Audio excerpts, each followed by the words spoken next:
This is electric dipole part 2। Part 1 में हमने define किया था कि इलेक्ट्रिक डायपोल होता क्या है, इलेक्ट्रिक डायपोल मोमेंट भी क्या होता है, और how to calculate electric dipole moment in various cases. ठीक है, जैसा कि हमने कहा था कि इस लेक्चर में हम पढ़ने वाले हैं जब इलेक्ट्रिक डायपोल को अपन एक्सटर्नल इलेक्ट्रिक फील्ड में रख देते हैं। ठीक है, तो electric dipole placed in external electric field. External electric field है, डायपोल का खुद का इलेक्ट्रिक फील्ड नहीं है। तो हमने क्या किया है सर, इलेक्ट्रिक डायपोल लिया है, उस इलेक्ट्रिक डायपोल को एक्सटर्नल इलेक्ट्रिक फील्ड में रख दिया है। फिलहाल तो हम जो इलेक्ट्रिक फील्ड ले रहे हैं वो यूनिफॉर्म इलेक्ट्रिक फील्ड है। ठीक है, if electric field is uniform,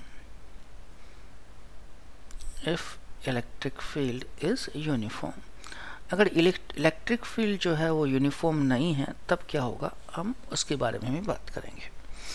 uniform है मतलब इलेक्ट्रिक फील्ड लाइंस के बीच में जो गैप है वो कांस्टेंट होगा और डायरेक्शन कैसी होगी sir, same. This is electric field, E note बोल दिया, that is external electric field. हमने कहा कि ये डायपोल है, ठीक है सर, तिरछा रख दिया है, माइनस क्यू, और ये क्या है सर, प्लस क्यू। दोनों डायपोल्स के बीच की जो लेंथ है वो कितनी है सर, एल। ठीक है, पॉजिटिव चार्ज पे इन the direction of electric field क्या लगेगा सर, फोर्स लगेगा। कौन लगाएगा सर, एक्सटर्नल इलेक्ट्रिक फील्ड, और नेगेटिव पे ऑपोजिट डायरेक्शन में। अब आप देख सकते हैं कि दोनों पे जो आप फोर्स लग रहा है वो कपल बना रहा है। That couple will produce a torque, that couple will produce a torque। ये टॉर्क इसको घुमाने की कोशिश करेगा, ये टॉर्क इसको घुमाने की कोशिश करेगा। और टॉर्क की टेंडेंसी क्या होती है कि डायपोल को इलेक्ट्रिक फील्ड की डायरेक्शन में अलाइन करने की कोशिश करेगा, डायपोल को इलेक्ट्रिक फील्ड की डायरेक्शन में अलाइन करने की कोशिश करेगा। तो ये क्या है सर आपका, एक क्यू ई नोट तो ये है और एक क्यू ई नोट ये है, इन दोनों के बीच का परपेंडिकुलर डिस्टेंस, मैं ये मान लेता हूँ कि ये एंगल कितना है सर, थीटा है, तो ये कितना होगा सर, एल साइन थीटा। तो what is the perpendicular distance between two forces which are equal and opposite, that is L sine theta. तो टॉर्क क्या होता है, टॉर्क होता है torque on dipole either force and perpendicular distance between them, तो Q E not into L sine theta. ठीक है, अब ई नोट का तो पता नहीं, लेकिन क्यू इंटू एल ये क्या बन जाता है सर, डायपोल मोमेंट। तो टॉर्क क्या आ गया sir, P E sine theta, this is torque. Vector quantity होती है torque, torque equals to what, P cross E, है ना। टॉर्क की डायरेक्शन हमेशा ऐसी होती है कि वो इलेक्ट्रिक डायपोल को इलेक्ट्रिक फील्ड की डायरेक्शन में अलाइन करने की कोशिश करता है। एक चीज़ और देखिएगा, ये ए पार्ट है जब हमने टॉर्क निकाला है। एक चीज़ और देखिए कि जो एफ नेट होगा डायपोल के ऊपर वो कितना होगा, क्यू ई नोट इधर है, minus Q E note, sorry ये क्यू ई नोट इधर है, ये क्यू ई नोट इधर है, इक्वल एंड अपोजिट डायरेक्शन है, नेट फोर्स कितना होगा सर, 0।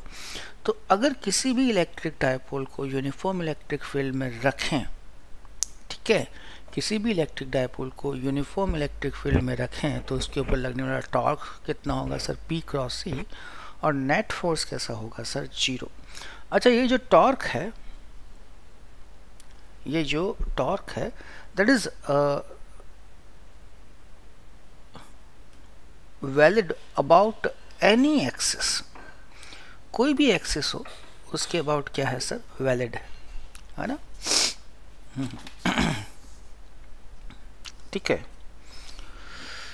एक चीज़ और देखिए, एक चीज़ अपन ए पॉइंट पे देखिए, एक तो हमने क्या निकाला सर, नेट फोर्स निकाला, और एक हमने क्या निकाला सर, नेट टॉर्क निकाला। ठीक है, जैसे कि ये आपका क्या है सर, यूनिफॉर्म इलेक्ट्रिक फील्ड है। इस यूनिफॉर्म इलेक्ट्रिक फील्ड ने कितना एंगल बनाया है सर, यहाँ पे प्लस क्यू है, यहाँ पे माइनस क्यू है। आपने कितना एंगल बना रखा है सर? θ1। मैं जो है वो एंगल बढ़ाना चाहता हूँ। मैं डायपोल की सिचुएशन ऐसे चाहता हूँ कि भैया ये प्लस क्यू हो गया और ये क्या हो गया सर? Minus Q. तो मैंने कहा कि भैया ये एंगल कितना हो गया? θ2। ठीक है, तो मैं इस डायपोल को रोटेट करना चाहता हूँ θ1 से θ2 against what? Torque, against torque. ठीक है, तो एक्सटर्नल फोर्स ने कितना वर्क किया मुझे एक तो ये निकालना है, या इलेक्ट्रिक फील्ड ने कितना वर्क किया ये निकालना है। ठीक है, वर्क डन। अच्छा, ये सारा जो प्रोसेस है वो स्लोली हो रहा है, बहुत धीरे धीरे। Work done by external force to rotate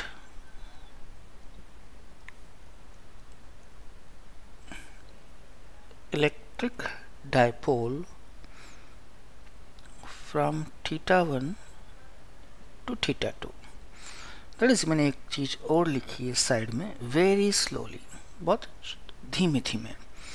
तो वर्क डन क्या होता है सर? θ1 टू θ2 किसके अगेंस्ट वर्क करना पड़ेगा सर? टॉर्क के अगेंस्ट। ठीक है, दैट इज θ1 टू θ2। टॉर्क क्या होता है सर आपका? PE sin theta D theta. ठीक है, तो अगर एक्सटर्नल वर्क कर रहा है तो एक्सटर्नल जो वर्क किया वो कितना होगा? PE cos θ1 minus cos θ2। ये वर्क डन एक्सटर्नल एजेंट ने किया। और अगर वर्क डन इलेक्ट्रिक फील्ड करता तो क्या होता सर इसका? नेगेटिव, मतलब cos θ2 पहले आ जाएगा। cos θ2 minus cos θ1। ठीक है, this is valid only when movement is slow, movement is slow. तो दो केस कर लिया अपन ने। ठीक है, एक अपन निकालना चाह रहे हैं कि इलेक्ट्रिक डायपोल जो है वो यूनिफॉर्म इलेक्ट्रिक फील्ड में पड़ा है तो उसकी एनर्जी कितनी होगी। देखिए ये क्या है सर आपका? Uniform electric field. ठीक है, ये कितना है आपका? E0, और ये आपका डायपोल है, ये माइनस क्यू है, ये प्लस क्यू है। यहाँ पे आपका पोटेंशियल V1 मान लो, तो यहाँ पे आपका पोटेंशियल कितना होगा? V2। ठीक है, ये डिस्टेंस कितनी होती है? L। ये एंगल कितना है आपका? थीटा। तो ये डिस्टेंस कितनी होगी आपकी? L cos theta. एनर्जी देखिए, माइनस क्यू की एनर्जी कितनी होगी सर? Minus Q V1। इसकी एनर्जी कितनी होगी सर? Plus Q V2। आपको पता होना चाहिए कि जो एनर्जी होती है वो क्या होती है? Charge into potential. तो इसका charge minus Q, potential V1, इसका charge plus Q, potential V2। ठीक है, क्यू आपने कॉमन ले लिया, V2 minus V1। Electric field कितना है? E0 है ना, तो मैं क्या ले सकता हूँ? V2 माइनस V1, या ऐसे करो, हायर पोटेंशियल पे कौन है? V1। So V1 minus V2 is equals to E0 D कितना है सर? L cos theta. पर यहाँ तो V2 माइनस V1 है तो यह माइनस आ जाएगा, तो minus Q E0 L cos theta minus QL E0 cos theta minus QL, ये क्या हो गया? Dipole, minus PE cos theta. तो पोटेंशियल का फॉर्मूला क्या आ गया? पोटेंशियल एनर्जी का फॉर्मूला क्या आ गया? Minus P dot E0 minus P dot E0। अपने एक्सटर्नल फील्ड जो है वो E0 लिया है तो P डॉट E0 आ गया। और अगर E0 न हो के E होता तो U equals to minus P dot E हो जाता। कोई बहुत बड़ी बात नहीं करी अपन ने। यहाँ पे माइनस क्यू है, यहाँ पे प्लस क्यू है, यहाँ का पोटेंशियल V1 मान लिया, यहाँ का पोटेंशियल V2 मान लिया। इक्वी पोटेंशियल सरफेसेस हो गए ये, V1 और V2 दोनों वाले। यहाँ पे एनर्जी क्या होगी माइनस क्यू इंटू V1, यहाँ पे एनर्जी क्या होगी plus Q into V2। Total energy क्या होगी दिस प्लस दिस, दोनों को जोड़ दिया, क्यू कॉमन ले लिया, V2 माइनस V1, दोनों इक्विपोटेंशियल के बीच की डिस्टेंस कितनी हो गई L cos थीटा। ऑब्वियस है ये L है ये थीटा है तो ये L cos थीटा होगा। V1 माइनस V2 क्या ले सकते हैं अपन E नॉट इंटू दोनों इक्विपोटेंशियल सरफेस के बीच की डिस्टेंस, तो ये क्या हो गया L cos थीटा। ये V1 माइनस V2 आपको चाहिए क्या V2 माइनस V1 तो माइनस आगे लगा दिया and so on, U equals to minus P dot E। उसके बाद हम बात करते हैं इक्विलिब्रियम। जहाँ तक मैं जानता हूँ इक्विलिब्रियम में दो कंडीशन सेटिस्फाई होने चाहिए, एक तो नेट फोर्स जीरो होना चाहिए, एक नेट टॉर्क जीरो होना चाहिए। Equilibrium of dipole, equilibrium of dipole, ये देखिए ये आपका एक्सटर्नल इलेक्ट्रिक फील्ड है। एक्सटर्नल इलेक्ट्रिक फील्ड कितना है ई नॉट, हमने यूं लगा दिया इसको, ये प्लस क्यू, ये कितना हो गया माइनस क्यू, ठीक है। इधर क्या लगेगा आपका क्यू ई, इधर क्या लगेगा माइनस क्यू ई, टॉर्क किस तरफ लगेगा यूं, टॉर्क किस तरफ लगेगा सर यूं, आई थिंक सो। तो टॉर्क इसको रोटेट कर रहा है in the direction of electric field. After some time situation ऐसी हो जाए, this is what minus Q, this is what plus Q, ये अलाइन हो गया। तो थीटा कितना हो गया सर जीरो।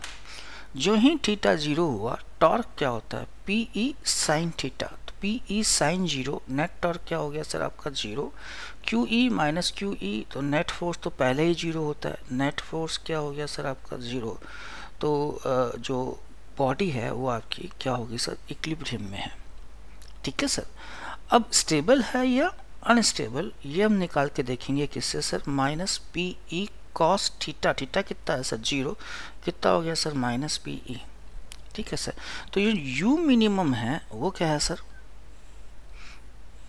बहुत मिनिमम तो ये कौन सा जो इक्विलिब्रियम है, स्टेबल है अनस्टेबल है या न्यूट्रल है, तो बड़ी सिंपल सी बात है कि दिस इज स्टेबल इक्विलिब्रियम, क्योंकि एनर्जी क्या है सर आपकी मिनिमम, ठीक है।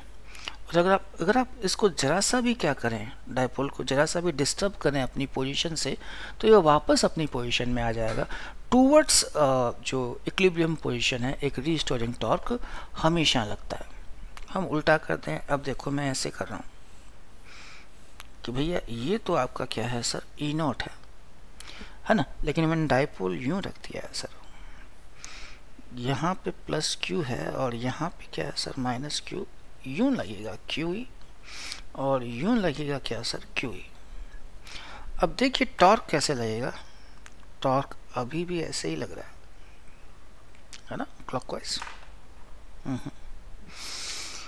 टॉर्क अभी भी ऐसे ही लग रहा है, कैसे सर क्लॉकवाइज, ठीक है। या आप यूं मान लीजिए कि इनिशियली जो डाइपोल था वो यूं पड़ा था, इनिशियली कैसे पड़ा था सर यूं पड़ा था, दैट इज ये क्या है सर प्लस क्यू, ये क्या है सर माइनस क्यू, तो थीटा कितना है सर 180 है ना।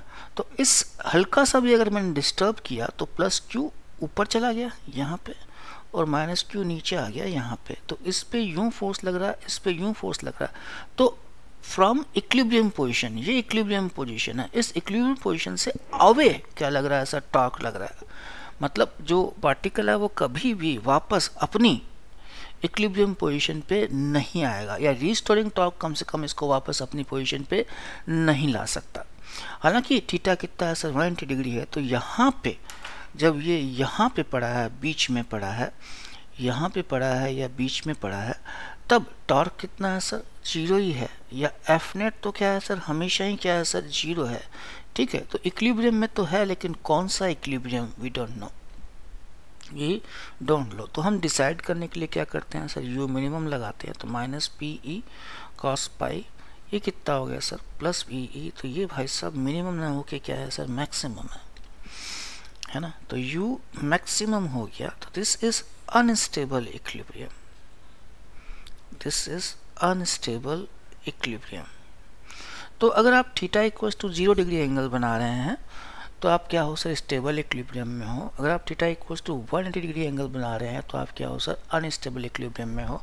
आप हल्का सा भी डिस्टर्ब कर दें तो वापस टूवर्ड्स द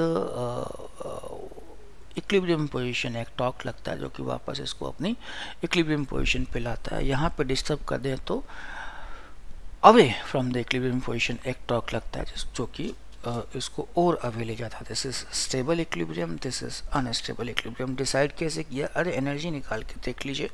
एनर्जी अगर मिनिमम है तो स्टेबल है, एनर्जी अगर मैक्सिमम है तो वो क्या है सर, अनस्टेबल है। That is stable and unstable equilibrium.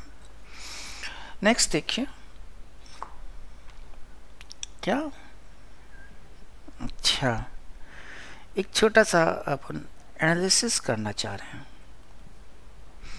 ये देखिए ये क्या है सर, इलेक्ट्रिक फील्ड है। इलेक्ट्रिक फील्ड कितना है सर आपका, ई नॉट। इलेक्ट्रिक फील्ड कैसा है सर आपका, ई नॉट बराबर, कोई दिक्कत नहीं है। इलेक्ट्रिक फील्ड कैसा है आपका, ई नॉट।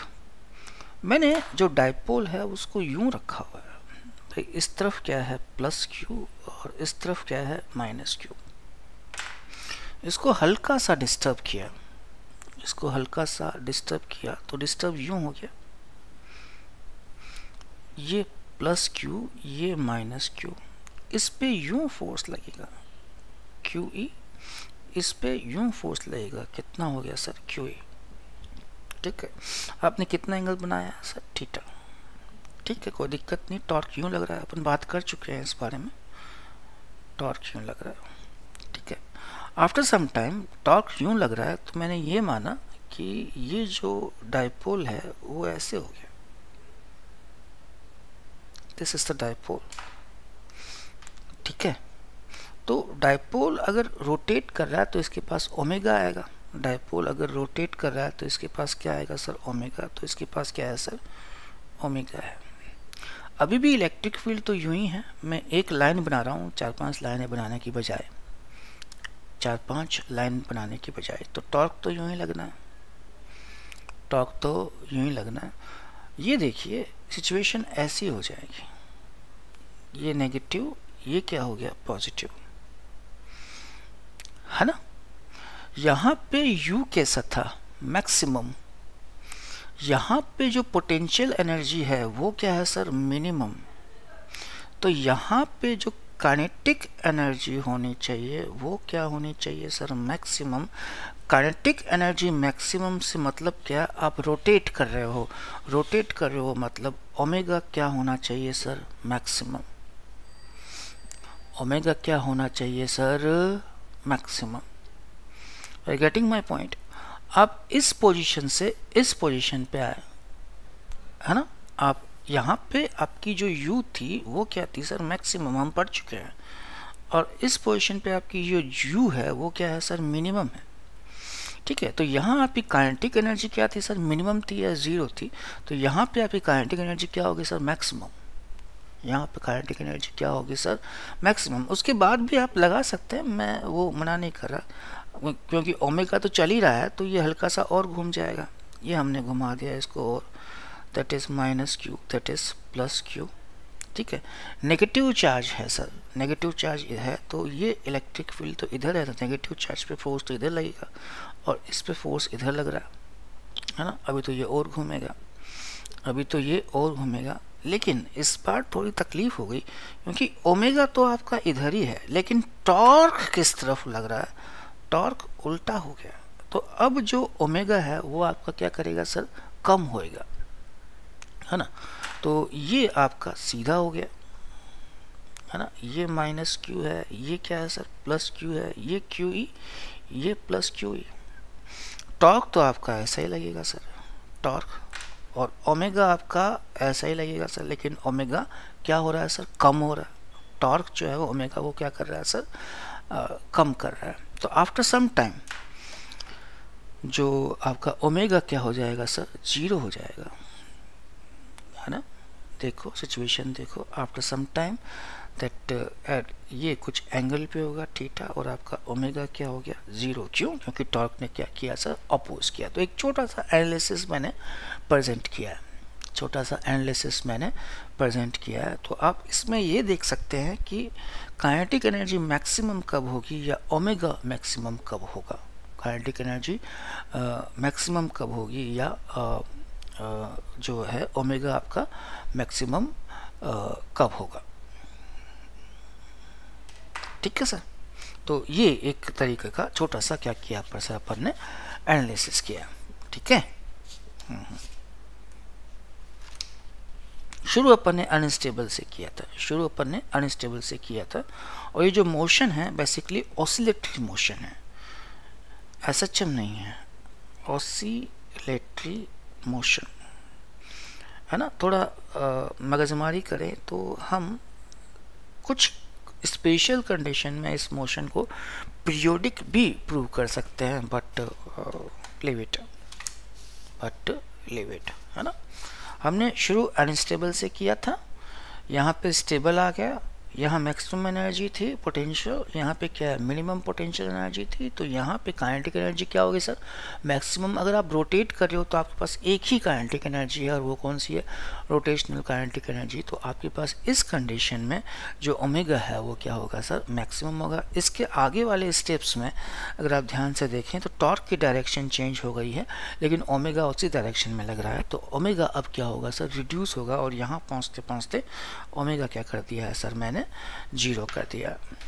यहाँ पे पहुँचते पहुँचते ओमेगा मैंने क्या कर दिया सर, 0 कर दिया।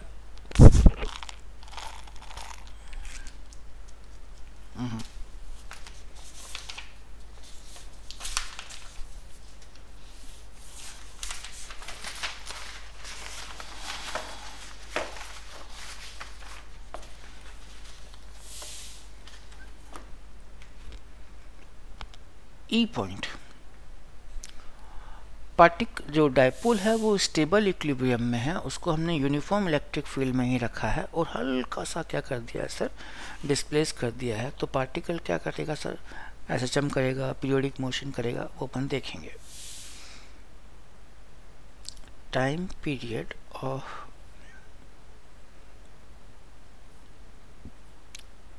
स्मॉल ऑसिलेशंस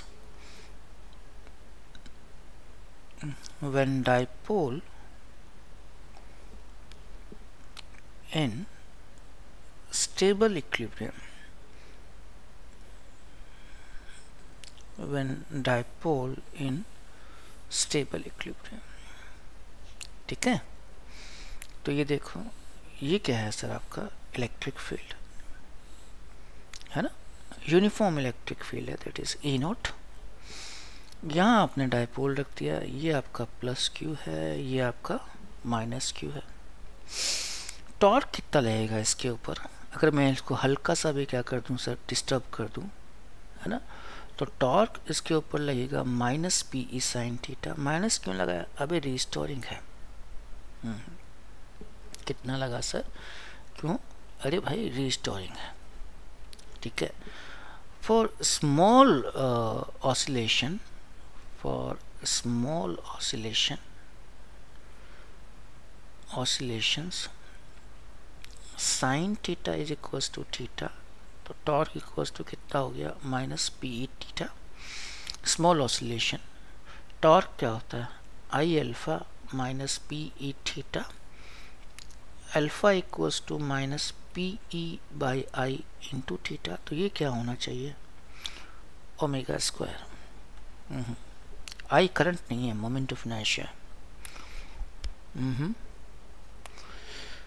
टाइम पीरियड क्या हो जाएगा, T equals to 2 pi by omega I upon P E. This is S H M, time period of S H M of dipole, तो अगर कोई भी डायपोल स्टेबल इक्विलिब्रियम में है और उसको हल्का सा हमने क्या कर दिया सर, डिस्टर्ब कर दिया है, तो वो क्या करता है सर, सिंपल हार्मोनिक मोशन करता है, जिसका फॉर्मूला ये होता है टाइम पीरियड का, जहां आई क्या है, मोमेंट ऑफ इनर्शिया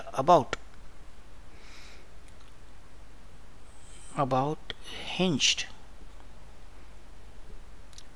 है ना, जिस पॉइंट के अबाउट डायपोल को हिंज किया उस पॉइंट के अबाउट मोमेंट ऑफ इनर्शिया, उस पॉइंट के अबाउट मोमेंट ऑफ इनर्शिया। ठीक है, there is the dipole moment when electric dipole is placed in external electric field, है ना। In next lecture we will do some good example and some questions when electric field is placed in non-uniform electric field and more. Thank you.